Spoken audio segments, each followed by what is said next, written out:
Did you know every month the marketplace from Unreal Engine called Fab is offering a bunch of free assets? And mostly one of them is an environment which is completely set up and ready to use. For me as a digital fashion designer, this was a game changer. I was able to use professional backdrops for my renderings without spending hours on world building. And why does it matter? Because if you're a CLO3D user, you might feel limited by the built-in rendering tools. In this tutorial, I show you how you can bring seamlessly your garments from CLO/Marvelous Designer to Unreal Engine by using the CLO LiveSync plugin. And we work with this month's free asset Sci-Fi Jungle Biome, which is a breathtaking fantasy landscape with procedural generated plants, water, and even space elements. So what you will learn in this tutorial: how to download and set up the free asset, the best way to transfer your garment from CLO to Unreal, how to tweak your environment and setting up the scene, and how to use lighting and the camera. So by the end of this tutorial, we will be able to have a high quality fashion rendering ready for your portfolio, your social media, or even to create a fashion film. If you're serious about elevating your digital fashion skills, hit the subscribe button and follow me for other tutorials on CLO3D, Unreal Engine, and digital fashion. Let's get started. And first, let's set up the free asset. We are now on the Fab website, which is fab.com, and you see the slider, and on the right side you also find the featured content, limited time free, and this one expires on March 11th, as you can read. So hurry up if you want to get this items. And I have here my Sci-Fi Jungle Biome, and it's important that you're logged into your account, and then you can just add it to your basket and purchasing it. I have it already in my library, so once you got it, you go to your Epic Games launcher, to library, and in library I'm not only finding which engine version I'm actually using, which is 5.4. I'm using this version because the CLO3D plugin is actually not available for 5.5, so make sure that you have the right version. I have all my projects here, and then my Fab library is all the content I bought or I downloaded for free in the past month and years. So I already collected a lot of free content during the month, and I'm already checking if I get something for free, which is useful. We have here the Sci-Fi Jungle Biome, and you can add it to a project. I want to create a new project, so before I'm adding it, I hit my Unreal Engine button and I go to film video content. I select a blank style, and I don't need the starter content, but I want to enable ray tracing. This helps us later to have all settings already correctly set up for ray tracing, and I call it Jungle Test.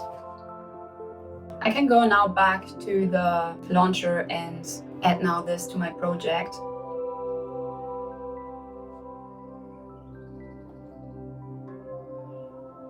And now it's telling me creating the project. So our project is opened and we are in the main level.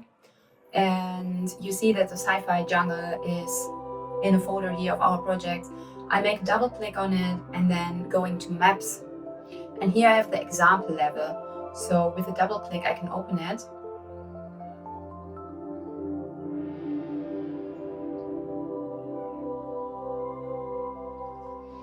And I'm getting all of this kind of error messages where we will pay attention to in a few seconds or minutes.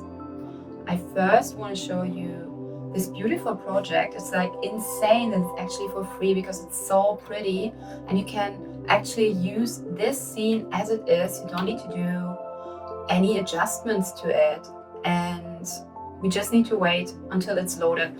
And if you load it for the first time, it might take a bit more time. So just be patient. Once you have set up everything, it also loading quite faster. I can navigate now through the scene, and by pressing this little camera, I can speed this up, or I just hit the right mouse button and scroll, and then it's kind of automatically changing the camera. So I'm navigating quite fast, and I can already check where I want to go with my camera to set up my scene later on. and finding some nice space. And as you see, we have the details on our floor with all the kind of like super nice things. And then on the other side, we have this floating rocks.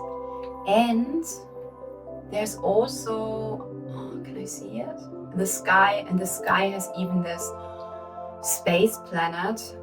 Wow, this is so cool. And you can move it around. You can move everything around.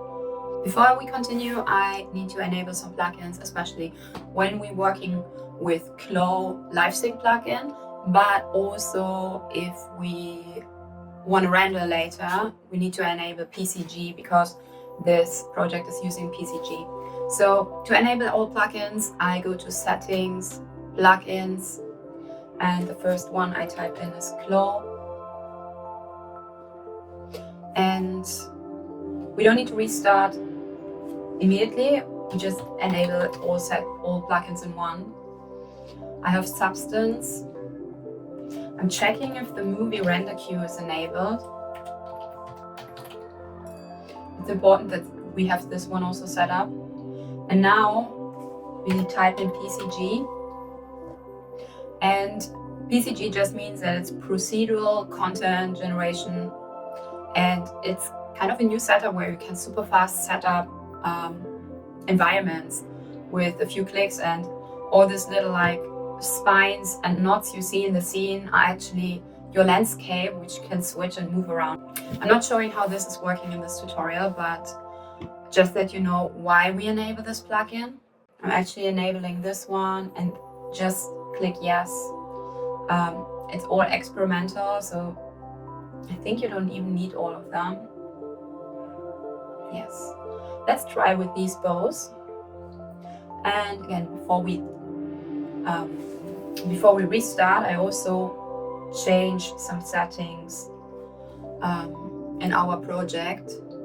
So I'm going back to Settings, Project Settings, and then I'm typing in DirectX, and we change from 12 to 11 because we want to use CLO, and it's recommended to use the DirectX 11 and not the 12. And then we also high quality translucency reflections we also enable. And now I'm restarting. Our project is now back to the main level.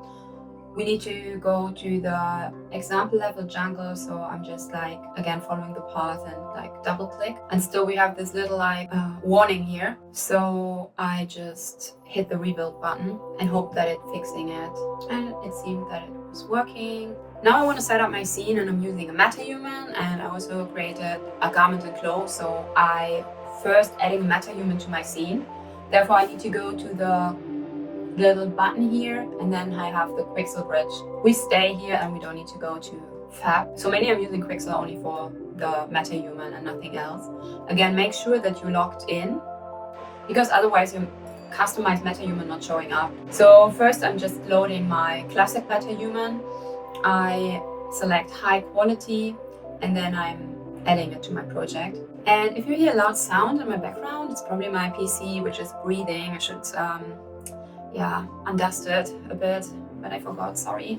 If you add a metahuman to your project, it can take a while to download it and adding it to your project. Once you downloaded your metahuman to any project, it will be quite faster to adding it because you don't have to download it again.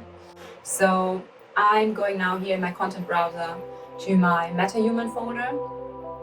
I'm opening it, and here I have my metahuman. And I would say we first select a nice space where we can add our metahuman. So I want to have something with some plants, but also seeing like the rocks in the background. And I think I will place my metahuman just here. I need to drag and drop it, so I'm selecting it, drag and drop, and I select enable missing. No, restart. I don't want to restart. I'm restarting now. I hope we keep the camera now. Okay, perfect. We still at the same place with our camera angle. So I'm now selecting my metahuman and try to drag and drop it again here.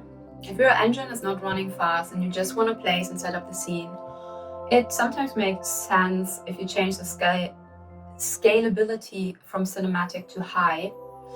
You can do it when this is popping up here, or you go to settings and then engine scalability settings here, and then you can like also change it like from high to cinematic back when you later want to check your scene and see a better preview. So now it's placed, and you see the scale is a bit off from the scene. To be honest, it's not the metahuman, this is correct. But whatever, we need to scale the metahuman up because I don't want to scale the full scene up. So I'm selecting my metahuman. We scale it up, select the metahuman, and then hit this little lock before you start scaling. That ensures that you have all axes scaled at the same time. And I try with 3, and I think that works. Now we have our metahuman, and I want to place it on the floor. And what I also want to do is like go to the metahuman blueprint, which I find here in the outliner. I change to my viewport that I get a preview of my metahuman. And when I select it, I can change the LOD sync to -1. I also delete the flip-flops from my metahuman. We don't need it. And then I go to body and type in post. And then you disable post-process blueprint. Sometimes you have a clipping in your metahuman, and this can help already a bit, not always. Then you hit compile and save, and then we have the metahuman here. And I also want to add my garment from CLO, and therefore I go to CLO. I open a project I created already. It's this one here. I hope I saved it correctly. And just checking if my animation is inside. I created an idle simulation, which I found on Mixamo, and I adjusted it a bit. If you want to see how to adjust your Mixamo animations, because they can look very strange, and like in this case it was very unbalanced. It's still not perfect, not close to perfection, but yeah, I wanted to like just making this tutorial very quick. But long story short, I have a tutorial how you can adjust and fix your Mixamo animations for Unreal. I will link this video. I set up the start and the end frame. The end frame is the one I had the end of the simulation, but the start frame is starting at 30. And now I'm like, with the live sync tool, you will only export your start and end frame. You go back to simulation, and that's very important. And then I go back to Unreal Engine, Window, CLO Marvelous Designer Live Sync Editor. Here, yeah, just make sure that you have the settings, and we did this already. And also this we ensured, enable missing again. Now we have our garment here, and then you need to save it as geometry cache. And this can take a while, you need to wait. And these can take a few minutes. It really takes a long time, so yeah, I don't think something is going wrong until this window is popping up.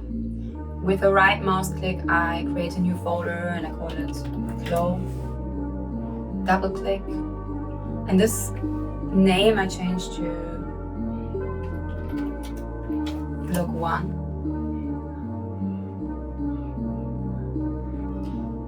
Once it's finished, it's not telling you that it's finished. You just can like use your mouse again, and I go to the content folder, double click on CLO, and here we see our garment in a preview where still the shaders are updating, so also being patient here.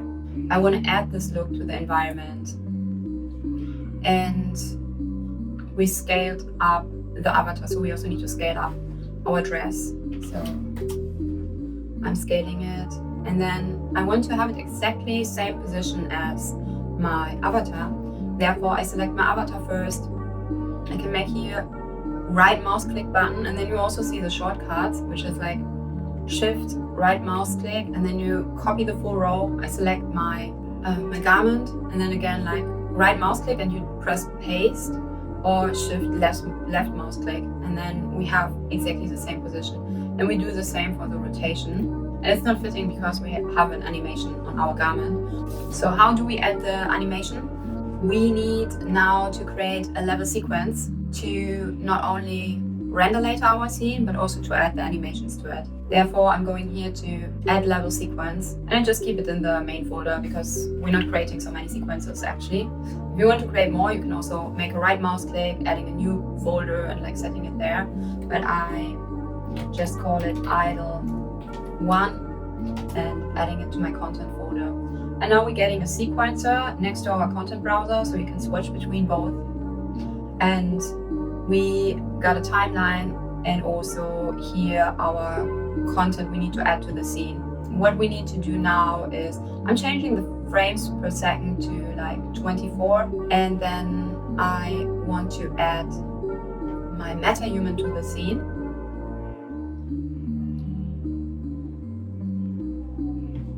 And it's switching to the animation mode, which I don't need.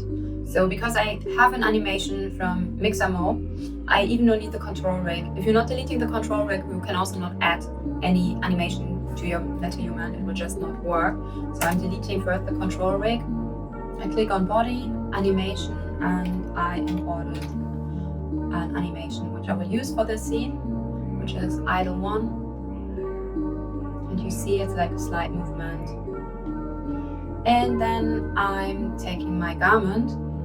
I'm switching back to selection mode. I'm selecting my garment, and in the outliner I can then drag and drop it to our scene, which is look 1. And also here I click on the plus button and hit geometry cache.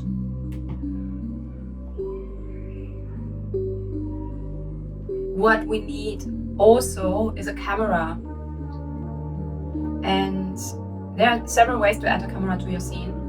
I go here to this little button and then create camera here using Cine Camera Actor. That means that it's exactly like having your viewport now, which makes it much easier. You don't have to like move around. And I'm switching now my perspective to cinematic and then to Cine Camera Actor. And then we have exactly the same viewport. Now I don't need this like fast pace of my camera movement, so I'm just like changing the speed back. I also want to add the camera to my scene, so I'm selecting it, drag and drop it here, and it automatically creates camera cuts, which is important that your camera is attached to the current scene. If for some reason you created a camera, you delete it and you want to add it again, it's sometimes not connected with camera cuts. Make sure with the right mouse click that you selected the correct camera. This is just a tip because I had several times, especially in the beginning, that I was rendering black content. I didn't know why. It was because my camera was not attached to the scene. Now we can find the right camera angle for our scene, and I want something like this, like epic, like this, I think. This sounds really nice. And I also want to change some settings for the camera. So I go from digital film to DSL. And I also change from universal zoom to something like 30. Because I just want to render out something for Insta. So I need a portrait mode. I'm changing also my lens ratio. So you change the sensor width to 20.5 and this one the height to 36, so it's just the other way around. We also changed the focus settings to track, so we go to focus settings, change from manual to track, and then open this little slider and selecting our metahuman. And with the draw debug plane you can also check. And for this project, normally it's a very obvious purple plane, but for this project it's kind of like not visible. So I'm just like, yeah, I see this like slight shadow, but it's important. I want to kind of like have the face in focus. And once we did it, we can also unselect this. And wherever you now move your camera, you will always have your avatar in focus, which is important. And when the camera is now set up, we also tweak a bit the post-process volume. So I just here in the outliner type in post, and then I see already here is the post-process volume set up for this project. And I'm first changing the exposure. Actually, it's on auto, and I want to have it on like manual. And then we can change our exposure and like make it a bit darker because it's very light actually. I also want to check the motion blur, so therefore I'm typing in motion, and the amount is actually on like 0.6. Our target FPS is 30 and we want to render it out in 24, so I'm changing this. For this project I keep the motion blur, but sometimes I need like really sharp images, and then I'm kind of like selecting also the motion blur and like switching it off. If you see there's like a transition which is unsharp, yeah, I'm avoiding it then. And then the last thing is bloom is something I also check, and you can set it on and like and higher the intensity, and then with the threshold you can like kind of like lowering it a bit down, and then also lowering your bloom down to like something like this.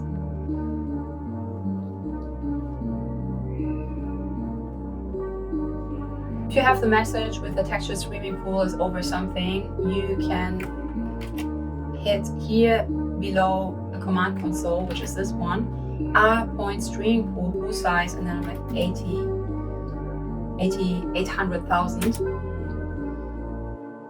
And this should normally fix the error message. And what I think is also nice for the art direction to change is like the light, and we have here a directional light. So I'm just typing in light, and the directional light is our sunlight on the sky.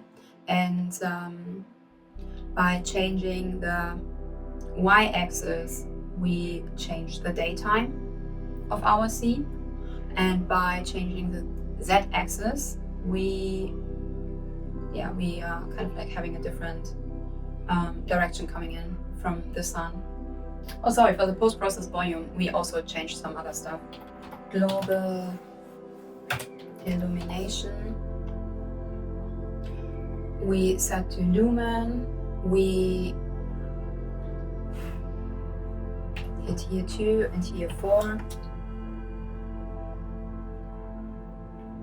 Final gathering quality, we also set to 2. This one I turn off. Then again, reflections. Lumen, quality 4.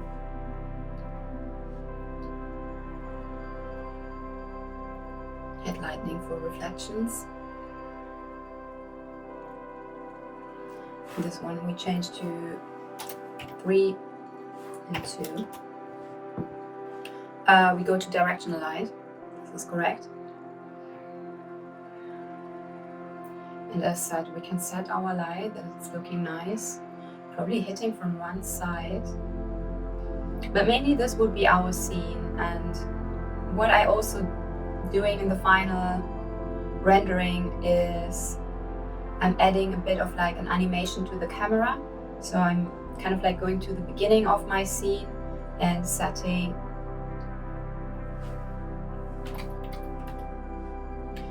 the camera and set a keyframe for the location, and then I'm going to the end of the scene and zooming in, something like this, and also set a keyframe. And now we have also a nice zoom. So to render the scene, I'm like selecting this little camera, and then I click on unsaved configurations. We have here some presets. So for example, I don't want the JPEG, I'm just deleting it. What I'm adding is by setting, and then I select PNG, I'm adding camera, I'm adding anti-alias, deferred rendering, game overrides. We're starting with anti-alias, and I'm setting this up to 1 and here to something like 9. If you see that the quality is lacking, you can also higher the number, but I just tried with 9 now. And then we also go to render warm-ups, and I press 128, and we use render warm-up frames. And this one here. And then for camera, we don't need to change anything. Game overrides. Now this is very important for this specific project, and it's not counting for every project. When I started rendering, I went really crazy because I had this like grayish image and nothing came out. And I'm like, oh, I was crying a whole night. And I didn't know like, oh, how can I fix it? And I'm coming later how you can fix bugs. But I found the documentation. Texture streaming, we need to set to don't override. And we need to disable this one and this one. Otherwise it will not work. God, I'm so nervous. And now it's also like for the output, define the folder where you want to save your rendering. So I made a folder for this one and I'm selecting this folder. Also my output resolution I need to change because I want to have it in a format of like portrait. So I'm changing this to 1080 and 1920. You can take the custom frame rate here and then accept. And you can even save your render preset, save this preset, and then like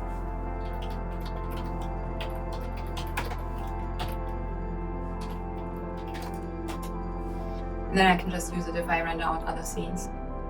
I hit the accept button and then we click on render local.